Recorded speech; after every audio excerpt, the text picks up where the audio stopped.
Welcome to the Monterey Center for Spiritual Living. Thank you for choosing our center as your spiritual enhancement for today.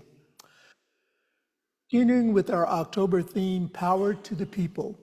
And our topic for today, October 13th, is Our Personal Power, an Act of Emitting One's Fragrance.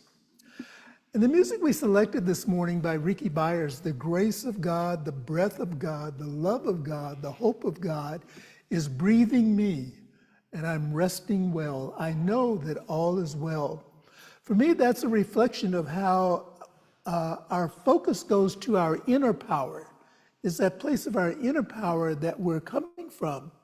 And it's that inner power that is emitting this fragrance of beauty and joy and love throughout our entire being. Ernest Holmes offers this quote, and it's from the book Your Invisible Power on page 46. You must realize that this creative power, which I am, and the I am he's referring to is God, is also the creative power which you are. For you and I, God and I are one. We are all one in spirit. Have you ever read something or heard something that just has a really profound impact on you at the time, and then you move to that point of resonating with this? Well, I saw a comment recently that had a profound impact on my thinking. And when I read this statement, it shifted my awareness of myself. And it's a very simple statement, if you will. And it says, if you go back and fix the mistakes you made, you would erase yourself. If you go back and fix the mistakes that you've made, you would erase yourself. And I remember one of my teachers said at one point that the pencil of life does not have an eraser on it. And, I thought about that, and it comes back into my mind, and I still have a question, what is really the true meaning behind this? And this little quote, this little statement opened up a new vision for me. If I went back and corrected all of my mistakes, I would basically erase myself. And it's unfortunate that the culture that we live in is set up to punish us for our mistakes, rather than to encourage us to look at those mistakes, to look at those errors that we made along the way and use them as learning opportunities, opportunities to grow, opportunities to expand, opportunities to be aware that we are not perfect, that we are doing our best on this journey, and it is through those learning opportunities that present themselves that we actually move into that place of recognizing our personal power. And so as we continue our discussion for the month, Power to the People, we are reminded that Science of Mind provides us the tools for recognizing our personal power. And that is something that is always happening within us. Our personal power shows up in outpictures in our lives, revealing the mastery gained from our inner work. It's that place where we continue to expand and evolve. Last week, we acknowledged the conversations and the research that is going on regarding shifting to clean power so that we are making a difference in reducing the pollution in our environment. And out of that, we asked the question, can we make the same shift in our own relationship? Can we shift to clean power within our own relationships and eliminate this inner pollution that spews out on occasion? And I know I've had those occasions where, especially if I'm at the market or someplace where I'm shopping and I feel someone breathing down on my neck, and there have been times where I must admit I've shifted the halo and I've turned and said, back up. There are just some times where I have to go there. I acknowledge it. And so as we look at this definition of clean power, shifting our perspective of ourselves, what we're really identifying is that creative power. We're calling forth the creative power within ourselves that supports the life and the experience that we want to create.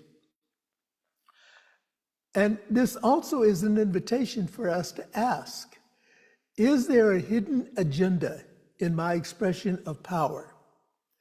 And how does my expression of power relate to my values?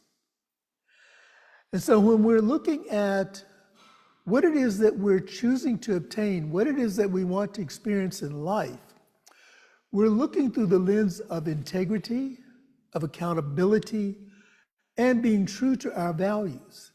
Now, in order to be true to our values, we have to be really clear about what our values are. And this is what helps us with this journey that we're moving through and we're moving to in being accountable for our activities and the things that we embrace in our lives. While discussing power, someone asked Ernest Holmes, "What do you pray for?" And his response was, "We can pray for anything that brings, number one, more life, and number two, harms no one." So we know that every breath is a prayer, every thought is a prayer. So if we're in that place of our own personal reflection and asking, what is my experience? Is my experience bringing more life? And does my experience do no harm? Then we know that we're coming from that place of integrity and accountability, and being true to our values. Another way we can demonstrate our power is by asking, does my expression, or how can I use my personal power in a more clean and life-sustaining way? And so I have a couple of ideas to share with you around that this morning. First of all, we begin knowing that spirit is the foundation of everything that there is. And this is what we expand on in the classes that we have taken, in the classes that we offer, in the workshops that we offer, in our experiences. We come from that place of spirit being the foundation. Emma Curtis Hopkins, I love the writings of Emma, who was one of Ernest Holmes' teachers, wrote this in Scientific Christian Mental Practices on page 85. "All the foundation of my power lies in spirit, the wellspring of my being." And if you've studied Emma and are familiar with any of her work, a lot of her work involves covenants. And she talks about making covenants with spirit. And this is what she continues to describe in this particular section. In making covenants, we align ourselves with God, entrusting that our good is assured. We relinquish the need to force or manipulate outcomes, and instead we commit to doing what is ours to do. We welcome the supporting and natural unfolding of our desires. And this invites us to take a look at what it is that we're choosing in our experiences also. And one of those, in creating the covenant and in going from this place of our personal power, is releasing ego. And of course, we have a definition of ego as edging God out. And I was in a conversation with one of my prayer partners recently, and I said, we need to have another acronym for EGI, which is edging God in. So rather than edging God out, we want to edge God in. So by releasing the ego's desire for control, we surrender to the wisdom and the guidance of the higher power within us. We align with our clean and creative energy by recognizing true empowerment is not about controlling or imposing our will upon situations or others. You know, I came out of a corporate environment where it was my way or the highway. And for 2 of the 3 companies I worked for, I chose the highway because my way was not in alignment with my values and my core principles about my own self and the contributions that I wanted to make to the world. Anyone can make a difference. Anyone.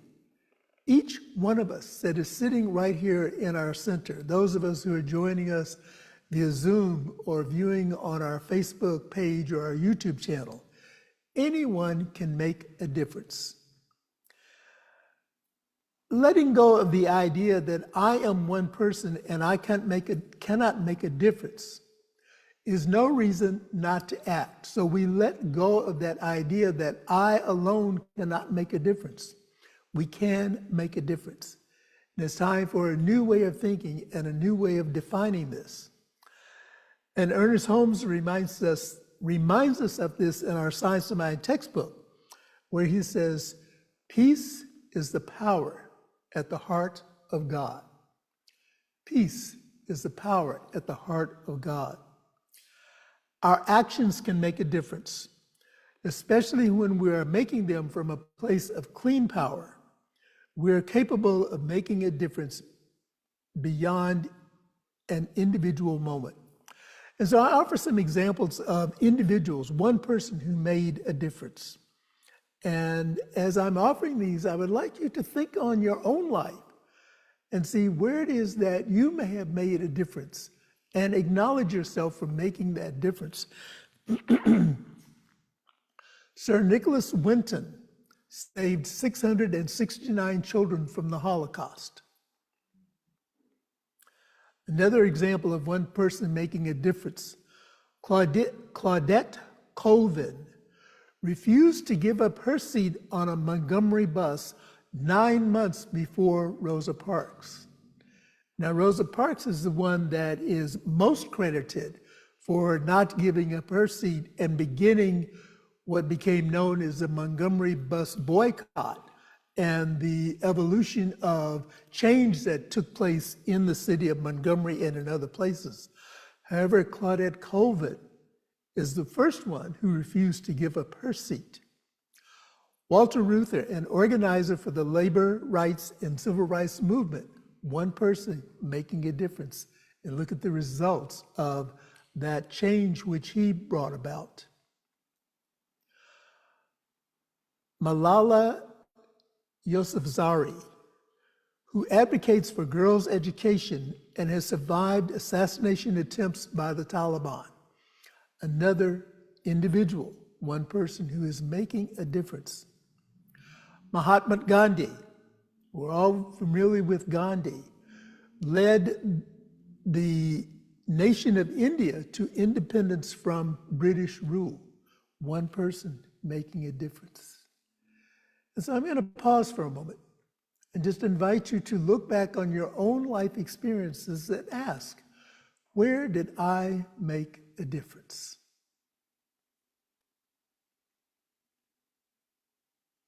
And if you did it once, you can do it again, and again, and again, and again.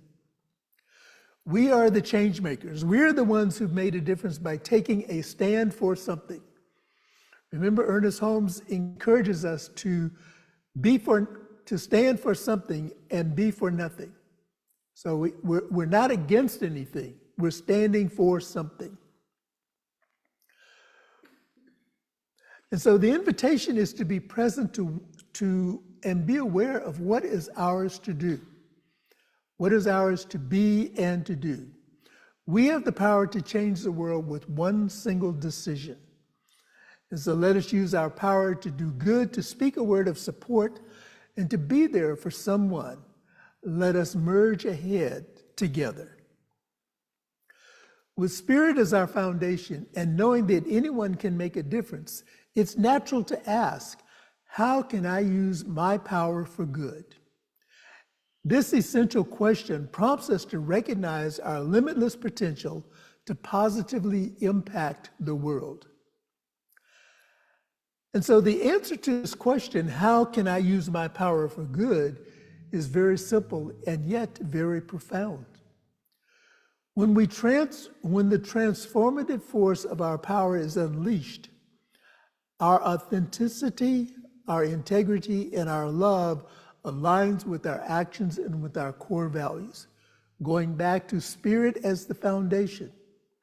When we are in alignment with our authenticity, with our integrity, and with our love, and we're in alignment with our core values, this is a place where we make a difference. This is a place where we can use our power for good.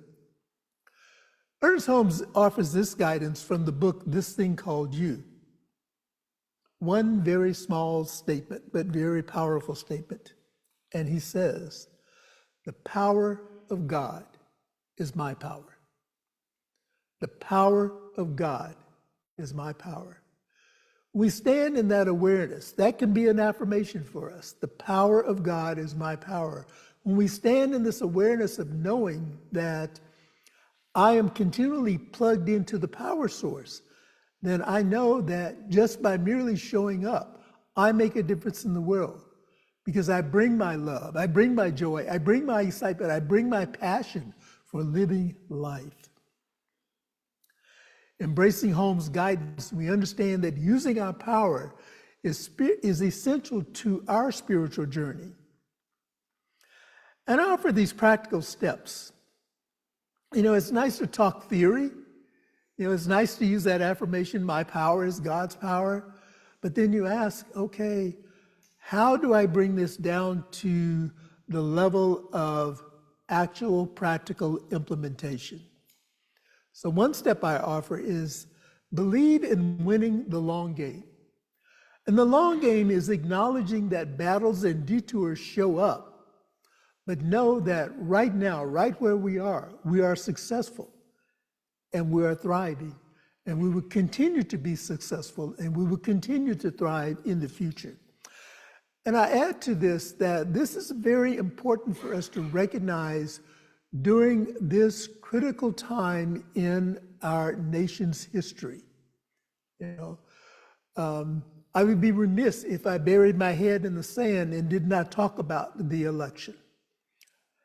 And I'm talking about the election from a standpoint of using our spiritual tools to recognize that our country is divided based on what the media is telling us, based on what each one of the candidates, regardless of the office that they're running for, whether it's a national or a local office, they're saying to us, our country is divided.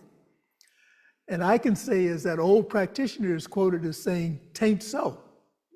It tain't so. We're divided in the material plane, but in the spiritual realm, we're always united, one with each other. And so as we bring our attention back to that place where we're unified, we can truly believe in that we're winning in the long game. Another practical step is to keep our vibration raised, to keep our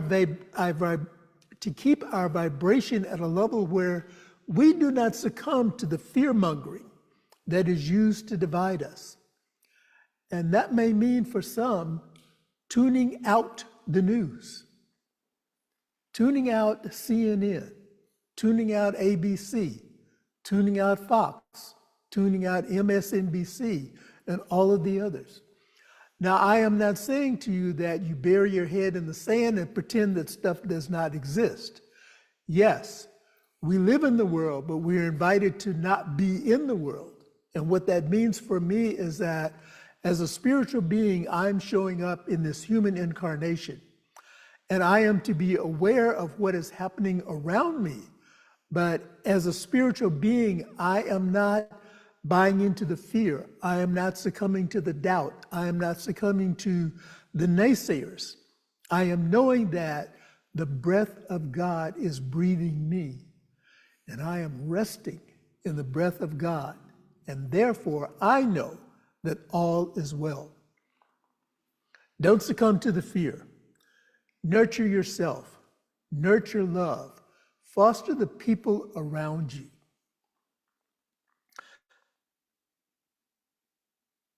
Another practical application is to know that freedom and truth and justice will prevail. They always have, and they always will. That's what we're talking about, staying in for the long road. We know that truth and justice and love always prevail. Contribute in a positive way. Develop your gifts and your talents to make a difference and to be the change that you wish to see in the world. Now, you may say, I don't have any gifts and I don't have any talents. Again, tain't so. That is not the truth. Each one of us can breathe a word of love into a situation where there is seeming discord. That's a simple way of making a difference.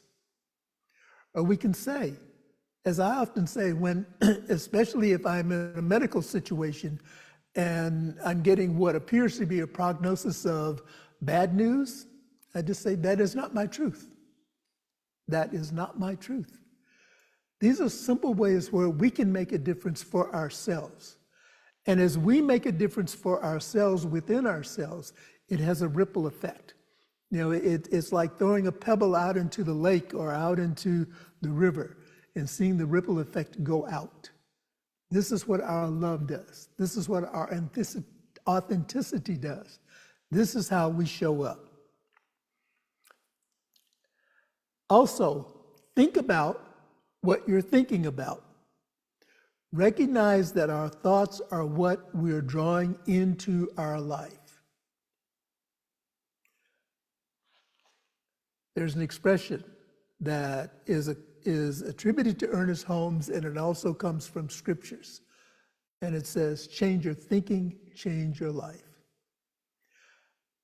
It is how we see ourselves. It is how we project out into the world that makes a difference.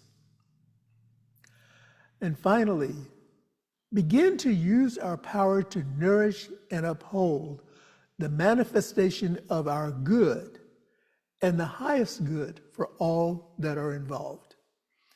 And this is what Ernest Holmes, I believe, was saying about prayer.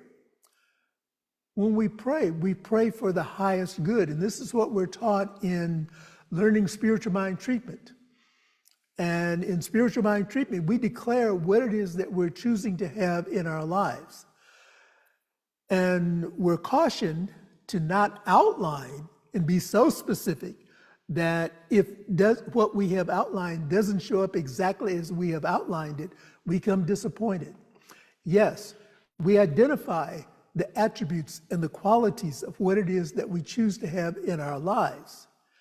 And we add this or something better. Remembering that spirit is not limited by our ideas of what we want. We plant that seed and we allow that seed to grow and to manifest and to demonstrate in our lives. And so in concluding this morning and inviting our call to action, I remind us that in every interaction, every decision, and every endeavor, we hold the key to channeling our power for positive change. We hold that key. This does not mean that we ignore or bypass the challenges of life. It means that we stand in unity to determine how we express our power rather than coming from a place of separation, hurt, or seeking control. We stand in unity. We ground our expressions of power in love and compassion to create a ripple effect that spreads harmony, understanding, and healing throughout the lives of each one that we touch. And so let us embrace this profound truth and embark on our path of conscious empowerment, using our power as a force for good in all aspects of our existence. Remember, one person standing in truth can be a catalyst for change. Will you be that one? I'm reminded of a story that is sometimes shared about having perfume or having another fragrance. as you're putting this fragrance on you, some of it is going to spill off into all of those around you. So what is the fragrance that we are emitting? Is the fragrance one of peace and joy and unity?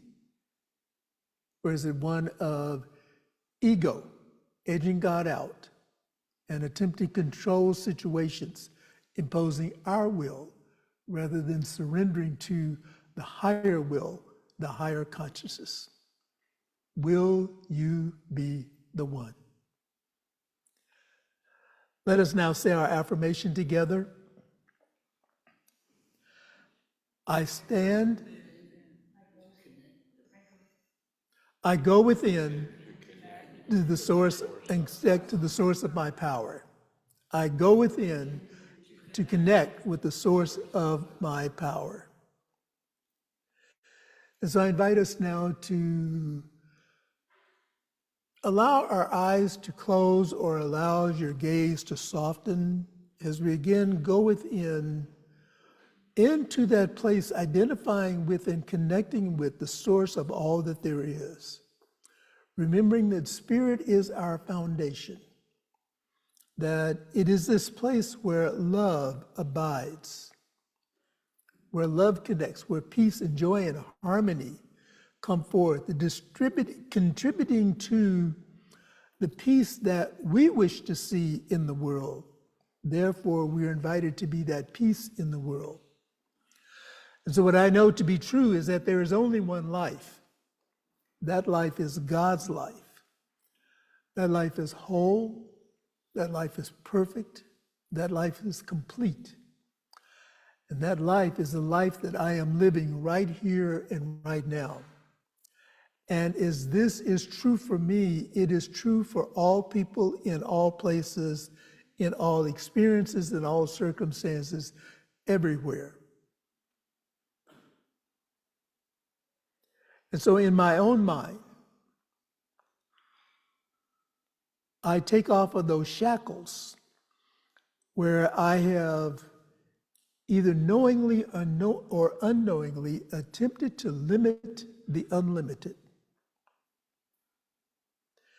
And so it is from this place of personal freedom and personal power that I declare right now that I am a living expression of the divine, that everything in my life is unfolding magnificently in harmony, in beauty, in joy, in love, and peace,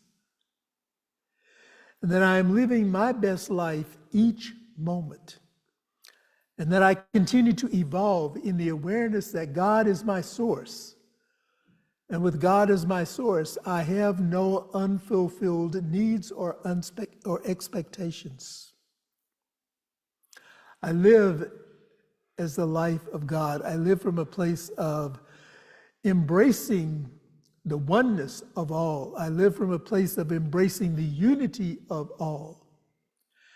And as I declare this truth for myself, I declare it for all, knowing that each one is an individualized expression of God, an individualized expression of this creative and this clean power source, and that each one lives from this place of connection with the power source.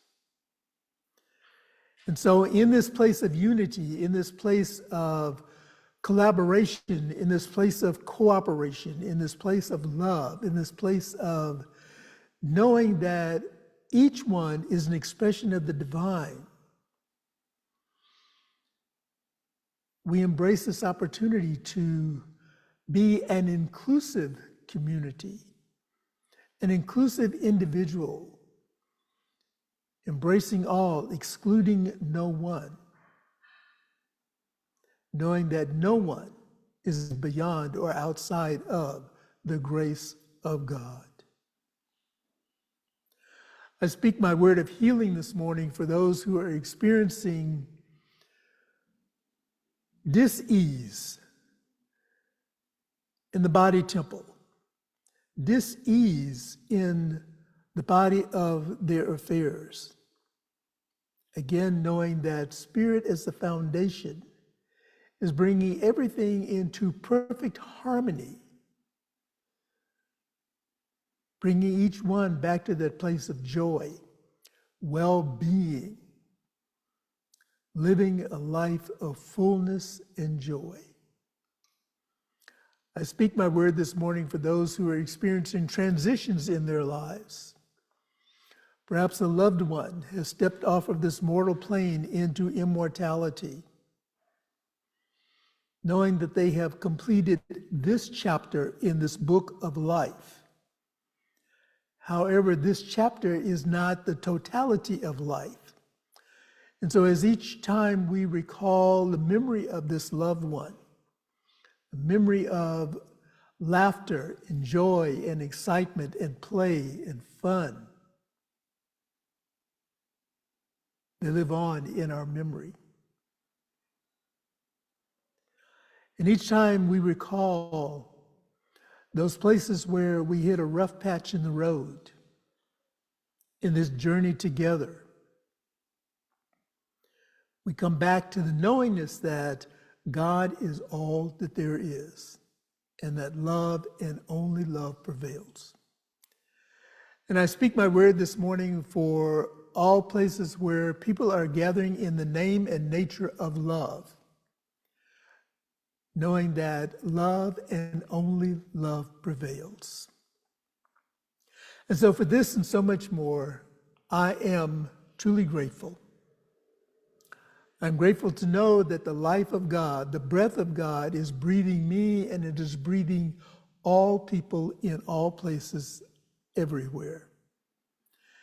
And so from this place of joy and excitement, I release this word into that law, which always says yes, knowing that the law is propelled into action by love.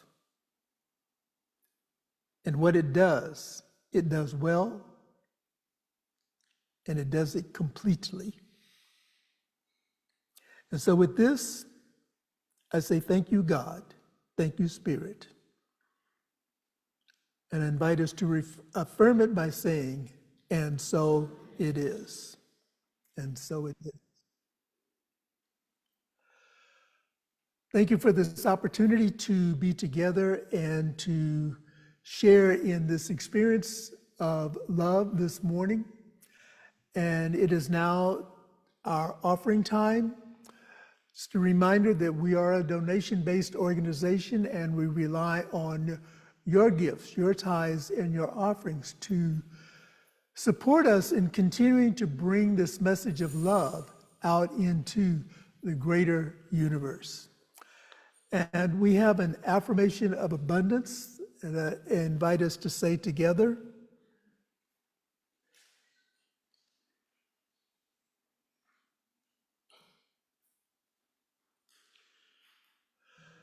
I recognize the presence of God within as the source of my abundance. Out of my abundance consciousness flows everything I could desire in life. With thanksgiving, I now participate in the flow of uninterrupted abundance. This prosperous experience is evidence of my abundance consciousness. And so it is. And we have on our screen the ways that you may contribute to our center through mail, through text to give, or through our website. And I do invite you, if you're willing to, when you're making a cash donation, especially if you're here in the center, if you would use an envelope so that we can acknowledge those contributions that you give to the center. So thank you for that. And just while we have our Facebook and YouTube community as still part of us, I would just like to remind you that we're continuing the 100 days of mindful practice. And the message this morning was about change. We can make a change. We can be the change in the world that we want to see. So those little 3-minute affirmations, and they're brought to us by different ministers. There are 100 ministers and practitioners that have been participating in this program. So I invite you, if you have not signed up, to do so. And on next Sunday, October the 20th, I invite you to join us in person as well as online for our minister and practitioner renewal of vows. This is a very sacred ritual that we go through on an annual basis where we recommit to Spirit and the way it shows up in our lives. And so we invite you to take a part of that. And so again, for those who are viewing on our Facebook page or on our YouTube channel, I invite you to like, comment, and share so that we can continue to expand this message and spread this good news. And also, I'm reaffirming my request to those of us who are here in the center to like our Facebook page. And if you're not on Facebook, like our YouTube channel. And if you're not on YouTube, like us anyway. And so we say good morning to our virtual community, and we invite you to join us next week where the topic is Power Together.